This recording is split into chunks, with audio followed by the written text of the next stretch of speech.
and open up my refrigerator, sleep in my bed, wear my clothes, we gonna serve the Lord.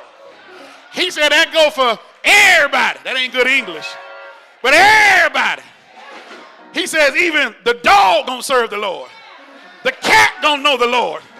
The rats and the roaches, if you got them, gonna know the Lord. He says everybody in my house gonna serve the Lord. Man, let's give God another hand clap of praise.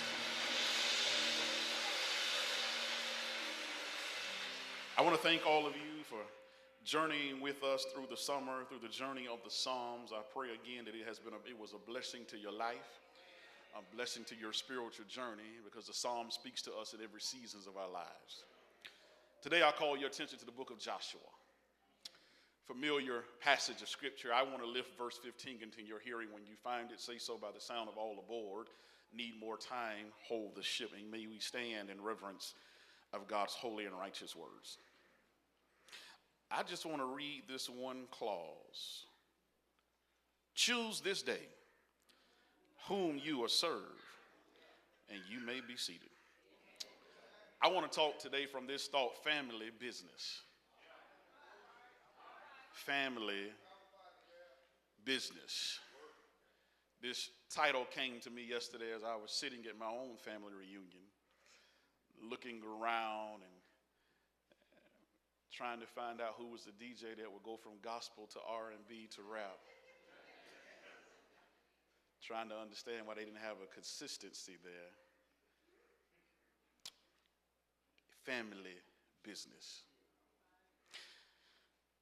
Church, if you walk with me this morning through this side door, I want to borrow a backdrop from this modern TV series that's caught many attention for people who like to watch TV like myself.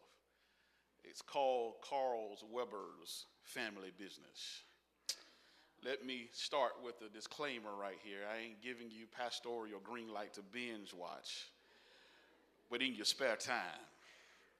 But there's something in the premise of the show that stuck with me, and it might just help us make sense of what God is saying to us this morning. This series follows this family by the name of the Duncan family. Somebody else watch it other than me. They're this strong, wealthy, tight-knitted black family who owns and operates an exotic car dealership in New York. On the surface, they look to be legitimate entrepreneurs and power brokers in their community, but behind the scenes, they are entangled in underground dealings, secret operations, and a whole lot of generational complexity. You have the matriarch or the patriarch, the father, L.C. Duncan, who holds the family and the business together. You have his wife, Chippy, who's fierce and faithful, who keeps the family grounded even when the storms break loose. Then you have their sons, Orlando, who wants to run things his way, and Junior, the loyal enforcer, and Rio, the flashy and fierce creative, and Vegas, the mysterious strategist. They have daughters by the name of London and Paris who bring beauty, brilliance, and sometimes dangerous baggage. It's a web of loyalty, secrets, and legacy that always seems to be hanging by a thread. In one particular episode that sticks in my mind, LC gathers the family together and he says, this isn't just a business, but this is our blood. This is our legacy. We don't let nothing or nobody tear our family apart. That line stuck with me. Because although that's television, and the truth is, many of us are dealing with real family business every day. It's not scripted, but it's spiritual. And right now, in the climate that we live in, our families are under attacks in ways both visible and invisible. As we embark on another scholastic year, we're watching political powers threaten to dismantle the Department of Education, erasing equity and ignoring access. Curriculums are being revised, and whitewashed history and culture is pushing confusion about identity, truth, and morality. And some of our children are walking into classrooms this week where teachers are overworked and underpaid and sometimes overwhelmed while algorithms raise our children. Gun violence is prevalent in our community. Mental health is a silent pandemic that we don't talk enough about. And peer pressure no longer waits until your child gets to high school. It starts in third grade with a tablet and a TikTok account. If there was ever a time to talk about family business, it would be today. So this morning, as our children prepare to head back to the educational field to learn and have a great year, and as teachers prepare to pour into our children before another school year begins, before you buy another backpack or pay another tuition bill, God sent me here today to remind every parent, every grandparent, guardian, godparent, the village, that it's time for us to take care of our family business.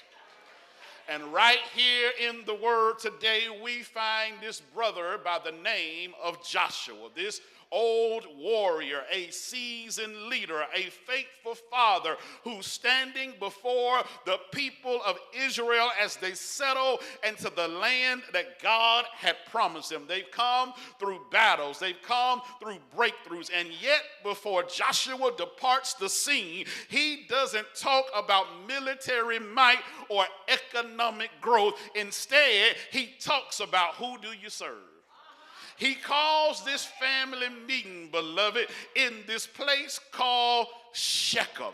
And he calls them to Shechem. And he has this long list of things that he has to say. But as he ends his conversation, he says, choose ye this day who ye will serve. But as for me and my house, we will serve the Lord.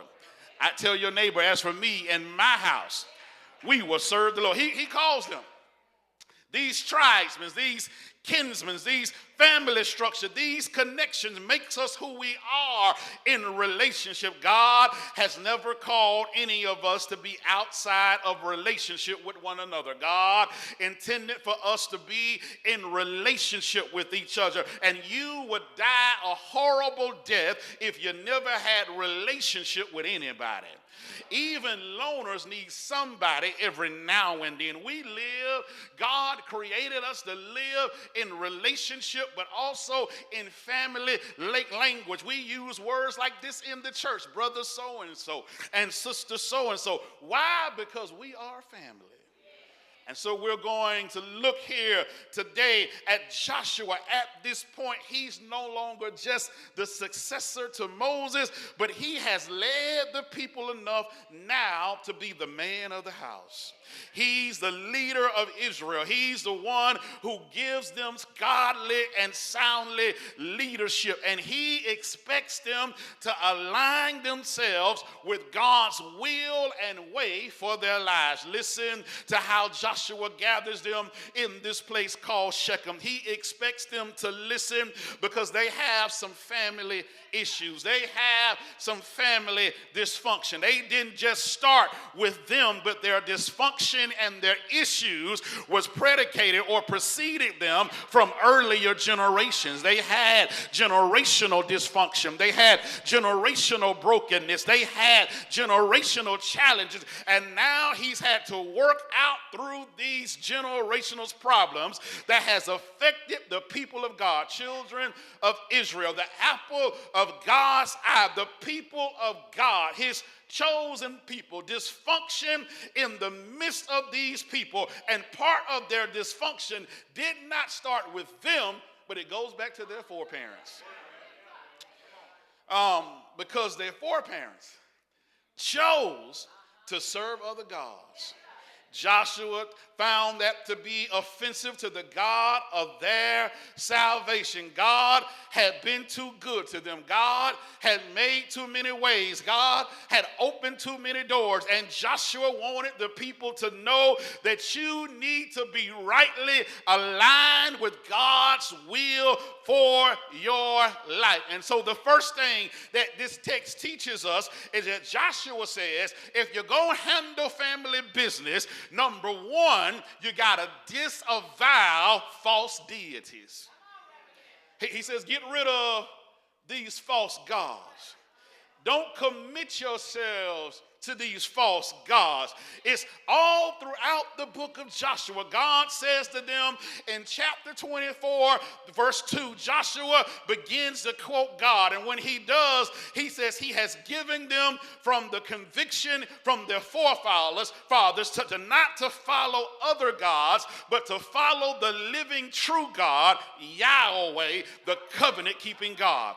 And Joshua tells them, throw away all those other gods that you're trying to follow, all those gods from Mesopotamia in the east, all of those gods from Egypt, all of those gods that you picked up in slavery. He tells them you have picked up gods that you never should have followed. Joshua tells them that God wants you and I to operate by following him and only him. And can I come 2025 here in Anniston, Alabama? There are still some Western gods that are coming to the lives of people who profess to love the true and living God. Maybe you've heard of it. It's the God of consumerism, the God of capitalism, the God of comparison, and the God of competition. The God of consumerism says, if I just have more, if I get more, I'll be a happier person. The God of capitalism says that if I can just make more money, I'll always be happy. The God of comparison says, if I got more or better than my neighbor, that makes me better than them. The God of competition says that if you got bigger things, then you must be doing better than someone else is doing. And these are the gods that if we're not careful, we will find that have arrested our attention. The God of consumerism, the God of capitalism, the God of comparison, the God of competition. But God says to Joshua, throw away all of those other gods. He says, because if you follow the God of consumerism, you will have a lot of stuff, but you won't have a quality of life. You will have a whole lot of stuff, but stuff don't guarantee you having peace in your life.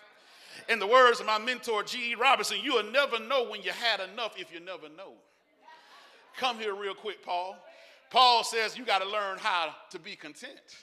Paul says, I've learned this in whatsoever phase I was in. I learned to be content. Paul says life ain't going to always be balanced, ain't going to always be fair. Sometimes you're up, sometimes you're down, sometimes you're in, sometimes you're out, sometimes you got a pocket full of money, sometimes you only got 2 nickels to rub together, but you got to learn to be content. You don't get it in one day, but you've got to learn that if you keep walking with God, God will let you know when you have enough. Y'all with me here this morning? He says, don't only be gripped by the God of capitalism, but so many of us are so busy trying to make a living that we have no time to make a life. God. Trying to make so much money.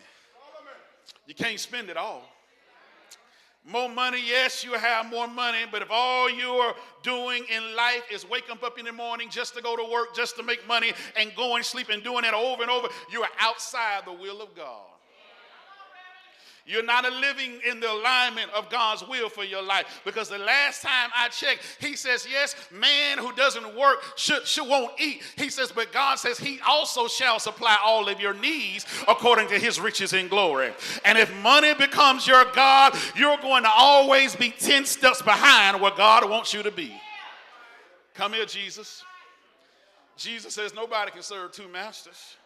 Either you're going to love one or you're going to hate the other. You can't serve God and serve money. It's written in red. I didn't make that up. And what you have to understand is that money will leave you, but God will always stay. Preach, Saul. I'm doing the best I can. He says, be careful with the God of consumerism. Be careful with the God of capitalism. But then he says, don't forget about the God of competition and comparison. Always competing with others. Always trying to see who has the best or the biggest. Always trying to outdo someone else. That's not the way for Christians to act and behave. We have to learn to be grateful for what God is doing and what God has already done. Some of us are too busy trying to keep up with the Joneses because their grass looks greener. But what you really don't know is just AstroTurf. It's fake, it's phony, and some stuff you compare your life to other people's lives is not real at all. I know they look like they just floating in love with each other. But what you didn't know is they fussed all the way up and down 15th Street on the way to church. Talk here, Solomon. I'm doing the best I can. But you got to ask God to step in and do for you what you can't do for yourselves. He says you got to disavow false deities. Can I give you the second thing? I'm almost done. Here's the second thing he says you're going to do when you handle family business. Not only must you return your family to the God of living God, disavow false deities. Here's the second thing. He says, determine your future devotion. Look what he says. Choose ye this day whom you will serve. He says, now that you've heard the positions about these folks and their gods, now you got to make a choice. Verse 2 through 13, Joshua quotes God, and what he does is he tells God's story. He tells the salvation story of the children of Israel. He tells what the German scholar called the Heilsgeschichte, which is the salvation story of the children of Israel, how God had been faithful to them from Abraham all the way up until now. And he says to them, when God has shown himself faithful in every generation, that you need to make a decision because you look closely at what God had done versus what the idol gods had done, the choice should be easy. He says, let me tell you what God has done. In verse 2 through 13, he begins to walk. He says, God kept you in Egyptian slavery. He says, God delivered you through Moses. Your God parted the waters of the Red Sea and allowed you to walk on dry land. Your God was so faithful, he drowned your enemies when they tried to come behind you. Your God kept you in the wilderness while you wandered for 40 days and 40 nights. For 40 years, he says, your God gave you shoes and never wore out. He gave you clothes and never wore out. He gave you food, and when you got hungry, he rained down manna from heaven. And when you got thirsty, he turned rocks into water fountains. And when he led you by pillar of cloud by day and fire by night, and he says, this is the same God that brought you to a promised land that you didn't even possess, that gave you a land filled with milk and honey, that gave you a land that the grapes were so big it took 2 or 3 of y'all to grab. He says, this is the same God that led you through the Jordan River, the same God that ran your enemies away, the same God that led you shout down the walls of Jericho. And if God hadn't done anything else, you ought to choose who you're going to serve. And I don't know who I'm talking to. I'm talking about Bible days. But let me come to your days. This is the same God that woke you up this morning. The same God that started you on your way. The same God that gave you a job so you can get a paycheck. The same God that watched over your children all summer. The same God that kept enemies out of your home. I know you got an alarm system. I know you got a gun. But it was all night and all day. The angels was watching over you. And tell your neighbor, who wouldn't serve a God that takes care of me?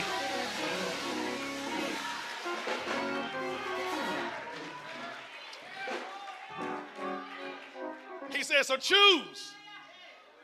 He lays it out like a lawyer. He said, look at all what God has done. And make your choice if you're going to serve this God or the gods of the world. Sometimes what bothers me, watching the news and you hear about a story and God delivered a person through something tragic and they forget to thank God. Because no matter who was that person standing by who helped you, God sent them right there. And that's how some of us are. God get us out of certain situations and we forget it was God. And we start thinking about how smart you were or the training that you had. No, baby, no, bruh. It was nobody but God. And I want to tell somebody, no matter how high you get in life, don't forget it was God's grace. And that's what we must teach our children. No matter how athletic they are, how academically astute they are, it was God's grace. I'm in my seat. But he says if you're going to take care of family business, you got to disavow false deities. You got to determine your future devotion. But then he says, let me tell you what I decided.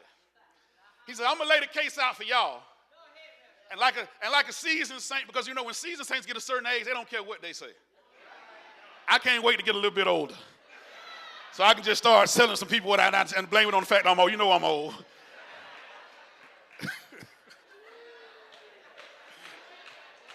Ooh, I can't wait.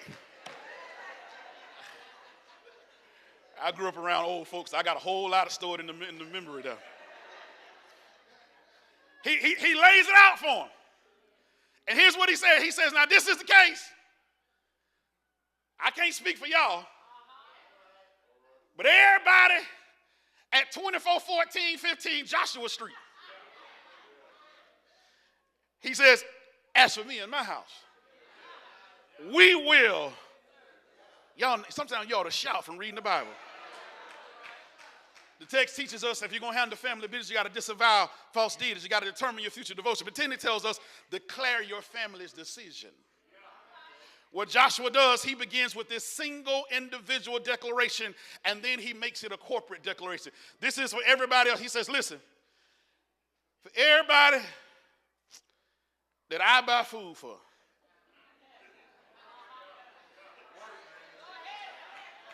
for everybody that suck up my air and open up my refrigerator, sleep in my bed, wear my clothes, we gonna serve the Lord. He said that go for everybody. That ain't good English.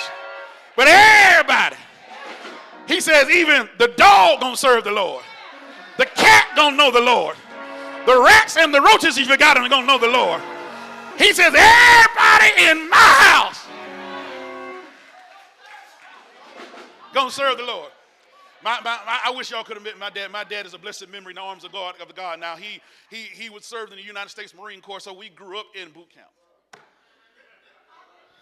Our house had to be spotless before we left to go to school in the morning. And if there was not, there were repercussions to play. Oh, praise his name. But he believed no matter how old you got, if you stayed the night in his house, everybody were going to church on Sunday morning. And if you thought when you was a teenager that you were going to get to church late, all he would say is your mama better have them keys. That means don't touch that car. And if she ain't got them keys, you're going to have to see him, and you better call on Jesus.